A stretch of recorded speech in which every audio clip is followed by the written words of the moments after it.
یاد رکھیے کہ اللہ تعالیٰ کے بنائی ہوئی جو فطرت کے مطابق طریقہ ہے، چاہے وہ دنیاوی سارے معاملے ہیں، چاہے صرف وہ مرد اور عورت کا معاملہ ہے، اس کو جس دن بھی آپ بدلیں گے تباہی اس دن مقدر بنے گا، پرسنلی بھی اور قومی بھی. قومیں تباہ ہوتی ہیں اس معاملے میں. اسی اصول تنظیم پر انسانی زندگی کا پورا نظام چل رہا ہے. چنانچہ مزدوروں کے اوپر ایک سپروائزر ہوتا ہے، آپ اچھی طرح جانتے ہیں، میں بھی ٹھیکیدار کہتے ہیں اس کو. اب جو ٹھیکیدار یا جو سپروائزر ہے وہ کام جانتا ہے، وہ مزدور تو نہیں جانتے. مزدور اس کے انڈر کام کرتے ہیں، وہ بتاتا ہے یہاں پہ اینٹ رکھنی ہے، یہاں سے دیوار اٹھانی ہے. کام تو سارا کون کر رہے ہوتے ہیں؟ مزدور. کمپنی میں ایک ڈائریکٹر ہوتا ہے، اس کا کام ہوتا ہے چیک آؤٹ رکھنا کہ تمام لوگ صحیح طرح کام کر رہے ہیں کہ نہیں. میٹنگ میں ایک چیئرمین ہوتا ہے اور آفس میں ایک باس ہوتا ہے. سب کو ایکسپٹ کرتے ہیں ہم، بالکل انسلٹ فیل نہیں ہوتی. باس کی بھی بڑی رسپیکٹر ہونی چاہیے، اللہ نے اس کو عزت دی ہے. سپروائزر کی بھی بڑی رسپیکٹ ہے. جو کوئی اپنے باس سے، اپنے چیئرمین سے یا سپروائزر سے انحراف کرے کیا ہوتا ہے؟ جاب چلی جاتی ہے. وہاں تو بڑے ہم بہترین اپنا رویہ اختیار کرتے ہیں. اسی معاملے کو آگے لے کے چلتے جائیں، آپ کو سمجھ آ جائے گا کہ ہمیں کیا ہو گیا، کہاں آ کے ہماری سوئی اٹک گئی اور کس جگہ آ کے ہمیں اس مسئلے میں الجھا دیا گیا. اور آپ نے کہا تم کون ہوتے ہو؟ بچوں نے ماں باپ کو کہا آپ کون ہوتے ہیں ہمیں بتانے والے؟ ہم کیا پہنے کیا نہ پہنے، جو ہمیں سوٹ کرے گا، جس میں ہم خوش رہیں گے.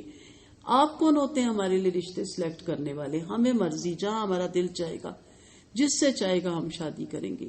بیویوں نے اٹھ کے شوہروں سے کہا تم کون ہوتے ہو مجھ پہ حکم چلانے والے؟ میری مرضی، جیسے میں چاہوں گی. تو تباہیاں آپ کے سامنے ہیں. خلا کا ریشو، طلاق کا ریشو، بچوں کی خودکشی کا ریشو، بچیوں کے اپنی فرینڈز کے ساتھ ریپ کا ریشو. ہو گئی نا مرضی، سب کی مرضی پوری ہو گئی. اسی طرح آپ دیکھیں حکومت میں ایک صدر یا وزیر اعظم ہوتا ہے، چلتا ہے اس کے بغیر ملک؟ نہیں چلتا. اسی اصول پر زندگی کے تمام اجتماعی معاملات چلتے ہیں. ایسا نہ ہو تو زندگی میں انارکی پیدا ہو جاتی ہے اور کوئی معاملہ درست طور پر نہیں چل سکتا. انسان اپنے آپ کو انسیف محسوس کرنے لگ جاتا ہے. اللہ کے قانون کے مطابق عورت اور مرد یا بالالفاظ دیگر خاندانی زندگی کا ڈھانچہ تنظیم کے اسی اصول پر قائم کیا گیا. چنانچہ قرآن مجید میں اللہ تعالیٰ نے ارشاد فرمایا الرجال قوامون علی النساء، یعنی مرد عورتوں کے اوپر قوام ہے. قوام کی آگے ڈیفینیشن دیکھتے ہیں. یہاں آ کے نا ہم مڑ گئے. سٹارٹ ہی یہاں سے ہونا تھا، پھر جا کے صدر وزیر اعظم تک بات جانی تھی. آغاز ہی گھر سے ہوتا ہے نا، دو بندوں سے، پھر دو خاندانوں سے، پھر معاشرے سے، پھر وہ پڑھتے پڑھتے وہ انسان صدر بنتا ہے یا وزیر اعظم بنتا ہے یا سپروائزر بنتا ہے یا جو بھی آپ عہدہ دے دیں. یہاں سے ہی پہلا ہی جو یونٹ ہے وہیں سے ہماری جو ہے نا اینٹیں ہلائی جا رہی ہیں، ہماری بنیاد کو کھوکھلا کیا جا رہا ہے، ہمارے گھر کو توڑا جا رہا ہے. جب گھر ٹوٹے گا پھر خاندان ٹوٹیں گے، پھر خاندان ٹوٹیں گے تو پھر معاشرے میں پھوٹ پڑے گی اور پھر ہم سارے جو ان سے ہیں وہ خدا نخواستہ ناکامی اور بربادی کے راستے پہ چل پڑیں گے. قوام کیا ہے؟ قوام کے معنی عربی زبان میں نگران اور منتظم کے ہیں. اب صدر وزیر اعظم بھی نگران ہے، سپروائزر بھی نگران ہے، ایم ڈی بھی نگران ہے، باس بھی نگران ہے. کوئی پرابلم نہیں ہے مجھے. اسکول میں ایڈمنسٹر ہے، ہیڈ ماسٹر ہے، اس کے انڈر آتی ہیں ٹیچریں، کوئی پرابلم نہیں ہے. پرابلم ہمیں گھر میں بتایا جا رہا ہے کہ کیوں ایکسپٹ کرتی ہو تم اس کو، کیوں اس کو اپنا نگران اور منظم مانتی ہو. یہاں ہمارے دماغوں میں یہ چیز ڈالی جا رہی ہے. مرد قوام ہے، اس کا مطلب یہ نہیں کہ مرد افضل ہے. بیچارے کو کسی نے نہیں افضل کہا. اگر کہہ سکتا تھا میرا رب، اس کے لیے کوئی چیز ناممکن نہیں. مت اس کے پیچھے پڑیں، مت اس کی اتنی دھجیاں بکھیریں، مت اسے ظالم کہیں. اس کو کسی نے افضل نہیں کہا، وہ تو بیچارہ مظلوم ہے. پہلے بہنوں کو پالو، ان کی شادیاں کرو اگر بڑا ہے، پھر اپنی شادی کرو، پھر اس بیوی کا مہر دو، پھر بیوی کا نان نفقہ اٹھاؤ، پھر اپنی بچیاں پیدا ہو جائیں، پھر ان کو پالو، پھر ان کو بھی آؤ اور قبر میں جا کے سو جاؤ. اس قدر اس پہ تو برڈن ہے. ہم تو صرف ڈیمانڈ کرتے ہیں، پتہ نہیں ہے عید آئی بھی ہے کپڑے لانے ہیں، معلوم نہیں ہے فلاں موقع آیا ہوا دعوت کرنی ہے. تو بہرحال مرد افضل ہے یہ نہیں کہا گیا، اور اس کے مقابلے میں عورت غیر افضل ہے کوئی قرآن میں نہیں کہا گیا.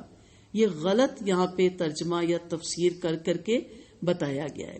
اس کا مطلب صرف یہ ہے کہ خاندانی معاملات کے انتظام یا بندوبست کے لیے خالق نے یہ فطری اصول مقرر کیا کہ گھر کے داخلی مجموعے میں مرد منتظم کی ذمہ داری کو سنبھالے تاکہ خاندان کا نظام اس طرح درست طور پہ چل سکے جس طرح باقی کائنات کا نظام اسی اصول کو اختیار کر کے درست طریقے پہ چل رہا ہے. تو باقی تو ہمیں ایکسیپٹ ہے، کوئی اسکول ایڈمنسٹر کے بغیر نہیں چل سکتا، کوئی ادارہ نہیں چل سکتا کسی ایم ڈی کے بغیر، اور کوئی ملک نہیں چل سکتا صدر اور وزیر اعظم کے بغیر. ایک گھر کیسے چلے گا اگر اس کا کوئی منتظم نہ ہوا، اس کا کوئی نگران نہ ہوا، اس کا کوئی حفاظت کرنے والا نہ ہوا؟ تو اس پہ تو ایک ذمہ داری ڈال گی کہ آپ کی ڈیوٹی ہے گھر میں جتنے افراد ہیں اس کی ذمہ داری آپ نے سنبھالنی ہے.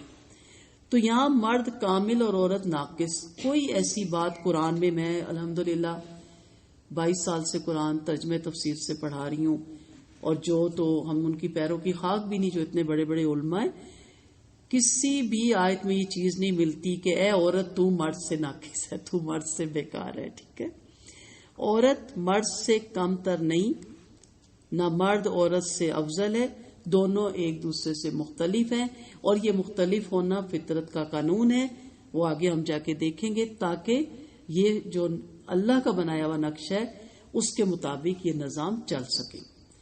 موجودہ زمانے میں آزادی نسواں اس کے علمبرداروں نے یہ جو برابری کا اصول بنایا، یہ اصول سراسر غیر فطری تھا. ویسے تو مرد اور عورت برابر ہیں نا، حقوق میں برابر ہیں انسان ہونے کے ناطے، لیکن یہ جو دوسرا یہ نظام ہے آگے چل کے ہم دیکھتے ہیں. چنانچہ اس اصول کو اختیار کرنے کے نتیجے میں یہ ہوا کہ جدید سماج میں خاندانی نظام ٹوٹ پھوٹ کا شکار ہو گیا. جب برابر لایا گیا نا، جیسے ابھی میں نے کہا کسی آفس میں اگر اسی طرح مساوات قائم کر دی جائے یا حکومت میں قائم کر دی جائے تو کیا آفس چلتا ہے؟